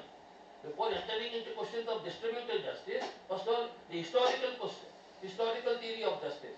How did he get the money? How did he get the money? That is very important. You don't address that question, and you believe in distributing the money as though the money is something, it is in a pot. और दूसरा क्या है, you believe in equality, क्या होगा इसमें एक cinema मिल जाएगा, equality को लेकर आएंगे तो लॉस क्या होगा, रॉबर्ट नॉजिक का गुरु कौन है, जॉन रॉस, क्या बताया, डिस्ट्रीब्यूटिव जस्टिस को स्वीकार किया, और रॉस ने क्या कहा, बेंथम को विमर्शा किया, क्या विमर्शा किया, that you subordinated what is right to what is good. लेकिन रॉस ने भी क्या किया, रॉस ने भी एक एग्जांपल रॉस का दे देंगे. रॉस ने कल मैं आपको क्या बताया, justice knows no moral desert. Ross ने क्या कहा, justice knows no moral desert. इसका मतलब रॉस ने क्या कहा, you don't deserve your parents. अगर आप अमिताभ बच्चन के घर में परिवार पैदा, अमिताभ बच्चन जी का घर में पैदा हुए हैं, ये आपका सौभाग्य, आपने कुछ नहीं किया, यू आर लकी, और you don't deserve your parents. Rickshaw puller का घर में जो पैदा हुआ, वो उनका अपना गलती नहीं है, इनका सौभाग्य नहीं है, ये सब चांस कंटिजेंसी है. तो रॉबर्ट नॉजिक ने कहा, डोंट डिजर्व योर पेरेंट्स. अगर मृत्युंजय सर कहेंगे मैं बहुत नेचुरली टैलेंटेड आदमी हूँ, नेचुरल एंडोमेंट्स हैं, रॉबर्ट नॉजिक क्या कहेगा, सॉरी रॉस क्या कहेगा, mister Mrityunjay you are naturally a gifted person, but that gift you got not because of your hard work, you don't deserve it. ये आपको ऐसे ज्यादा इंटेलिजेंस आ गई. आईआईटी स्टूडेंट्स को देखिएगा भारत में, दे आर एक्सेप्शनली ब्रिलियंट, उनका टीचर्स भी उनका बराबर नहीं है. 60 years का teacher, he cannot answer those questions. 16 years student is able to solve that problem. Not only in one subject, in every subject. Teacher तो फिजिक्स जानता है, लेकिन वो बच्चा 16 years में केमिस्ट्री, मैथमेटिक्स, फिजिक्स सब जानता है. तो दे आर एक्सेप्शनली जीनियस, मतलब उनका इंटेलिजेंस अलग है. वो इंटेलिजेंस कहाँ से आया, वो इंटेलिजेंस प्रकृति ने उनको दे दिया, है ना. तो he doesn't deserve it, he got it just because of ये रॉबर्ट रॉस का आर्गुमेंट है. तो रॉस ने क्या कहा, because you don't deserve it, your natural talents are not your property, they should be used for the benefit of other people. That means your talents are not your resource, they are resources for other people. So if you are born in a rich family, आपको वो advantage जो मिला है, आप गरीब लोगों के लिए इस्तेमाल करना है. Are you following? So he came to the principle of distributive justice by saying that justice knows no moral. So I cannot say I deserve it. That is the reason I am professor in BHU. I don't deserve it. It's a chance. There are many people who are more talented than me. और मेरा अमीर परिवार में पैदा हुआ हूँ मैं, इसलिए मेरे पिताजी ने मुझे सब सहूलियत दिया. गरीब परिवार में जो पैदा हुआ तो क्या दोष है, इसका मतलब I don't deserve it. I cannot say that I am entitled to it. Are you following me now? Now इसमें क्या आता है, आपका नेचुरल टैलेंट से don't deserve, आपका ये नहीं दे. तो इस प्रकार की प्रातिपदिकता पर रॉस इज सेइंग दैट. तो रॉस का एक एग्जांपल आपको देंगे, आपको चौंका देगा. क्या एग्जांपल है, suppose you are very good cricketer, Sachin Tendulkar you are, but you are born in a country where cricket is not accepted as a game at all. मतलब आप जितना भी टैलेंट हो, लेकिन वहाँ क्रिकेट को स्वीकार नहीं करेंगे, तो your talent will go down the drain.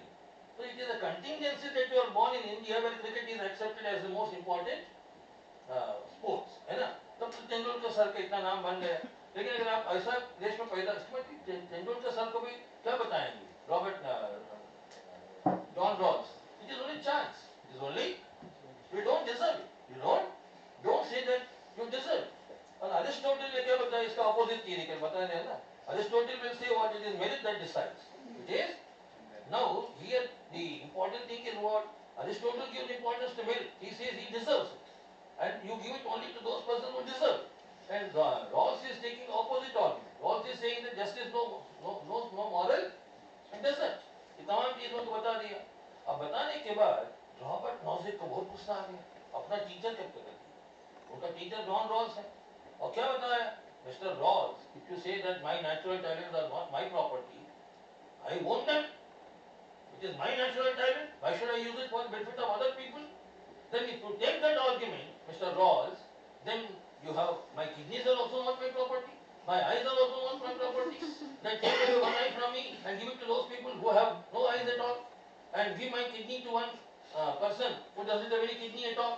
इस प्रकार का redistribution करो ना. अच्छा इतना मेरा शरीर में हर पार्ट को ले लो और डिस्ट्रीब्यूट कर लो.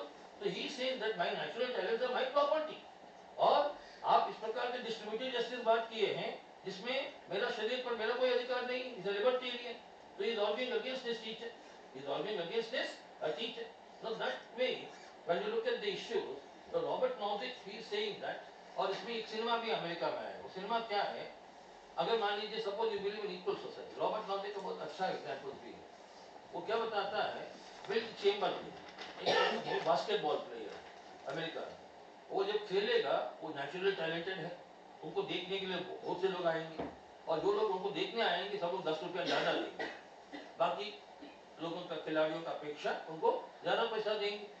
तो साल के अंत में विल चेम्बरलेन के पास बहुत ज़्यादा पैसा है, बाकी लोगों का कंपेरिजन करेंगे तो आप क्या कहेंगे, he deserves the money, no, वो मेहनत किया, उनको टैलेंट्स है।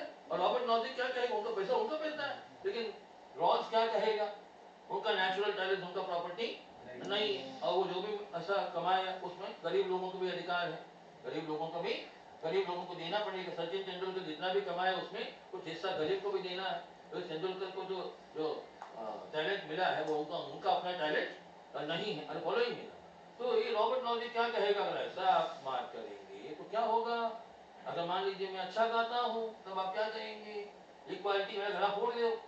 और रॉबर्ट नॉजिक का एग्जांपल दिया, जो भी नेचुरल टैलेंटेड आदमी होगा उसको नेचुरल टैलेंट समाप्त कर, इक्वल सोसाइटी को लेकर आना चाहते हैं ना, जो अच्छा नहीं करेगा उसको पैर काट दो। इसका मतलब अमेरिका में एक सिनेमा भी लिया गया, हाउ में, और इक्वल सोसाइटी ले आने के लिए एक आदमी वहाँ बहुत इंटेलिजेंट आदमी है, उनको क्या किया, उनको चलने से आगे अच्छा चल सकता है, उनका हेवी मशीन लगा दिया ताकि वो बाकी लोग जैसा नॉर्मल चल सके। वो ज़्यादा इंटेलिजेंट है, वो अपना ज़्यादा इंटेलिजेंस जब भी इस्तेमाल करेगा वो बिग थिंग हो जाता है। वो दूसरा कंट्रोल टावर में पता चल, उनको तुरंत लोग बता दें अपना इंटेलिजेंस इस्तेमाल मत करो और नीचे करो नीचे करो नीचे करो। इसका मतलब क्या है, you should be equal to others. तो इस प्रकार की चीज़ें करेंगे आपको इक्वल सोसाइटी आएगा, लेकिन इसके लिए लिबर्टी में कॉन्स्टेंट इंटरफियरेंस करना पड़ेगा। एंड रॉबर्ट नॉजिक का फाइनल स्टेटमेंट क्या है, तब वो इक्वल सोसाइटी आ गया इक्वल सोसाइटी, राम राज्य आ गया, और सब लोगों के पास 100 रुपया है, किसी के पास ज्यादा नहीं है। तो आपने कहा sir equality, what is equality, Robert Nozick is opposing, not formal equality, material equality. He accepts equality in the formal sense, because liberty itself is having equality. What is the equality in liberty? Equal liberty to everyone. Robert Nozick इसको स्वीकार करेगा, but it doesn't equality in the material sense, इसलिए सबको बराबर पैसा मिले वो नहीं। आप अपना लिबर्टी को इस्तेमाल करके आप कमाइए, ये अपना लिबर्टी इस्तेमाल करके कमाएगा, कानून इनको नहीं रोकेगा, आपको भी नहीं रोकेगा, लेकिन कानून इनसे लेके आपको देगा। अरे following me, that is what Robert Nozick is saying. अरे did you understand me correctly ना? तो रॉबर्ट नॉजिक का मैं क्या बता रहा, सबके पास 100 रुपया आ गया, सबके पास 100 रुपया आने से क्या हुआ, लेकिन ये आदमी अच्छा क्रिकेट खेलता है तो अच्छा खेला, लेकिन 200 रुपया हो गया, तो क्या गलत किया, कोई गलत तो नहीं किया। इक्वालिटी आने के बाद तुरंत इनइक्वालिटी आ जाए, इमीडिएटली आ जाए। If you want to maintain equality क्या करना पड़ेगा, सर माफ कर दीजिए, नहीं खलनायक हम हैं सर। तो आपका आप क्रिकेट खेलेंगे तो आपका नेचुरल टैलेंट खींच लेगा, आपका बाएं हाथ काट लेंगे, तो आपको बराबर बना देंगे। तो इसका मतलब आपका ये समाज में आप ज्यादा पैसा नहीं कमाएंगे, लेकिन यही आपका नो फाइनली रॉबर्ट नॉजिक आपको बहुत कठोर लगेगा, लेकिन उनका अच्छापन भी, वो अच्छापन क्या है, he says that private philanthropy, welfare state आने से पहले people were doing charity voluntarily, वो human, because that is where I like him. He says like Aristotle, sir मेरा आपसे एक इसमें एक बात है सर, अरिस्टोटल गांधी जी को क्यों लेके आना है, law has its own limitations, law के माध्यम से प्रॉब्लम का सॉल्यूशन नहीं होगा, आपको क्या करना पड़ेगा, there are many issues that can not be tackled through the law. आप बचपन से एक अच्छा संस्कार, अच्छा इंसान बनाए, अच्छा इंसान बनाने से आपको क्या होगा, अल्टीमेटली अरिस्टोटल से purpose of politics is made to a virtuous person. तो अगर आपको ये क्वालिटीज ना गया तो रॉबर्ट नॉजिक क्या बता रहा है, एक समय लोग प्रभावित होकर अपना मन से गरीब को पैसा देते, आजकल क्यों नहीं दे रहे हैं, तो वेलफेयर स्टेट का कॉन्सेप्ट आ गया, वेलफेयर स्टेट टैक्स ले लेगा आपसे, तो टैक्स लेने के बाद मृत्युंजय सर क्या कहेंगे, हेलो हेलो हेलो, हाँ चप्पन, हाँ चप्पन सर ने लेक्चर चप्पन,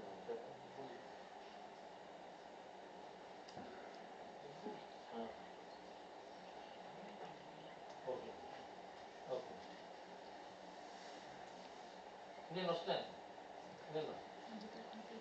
थैंक यू।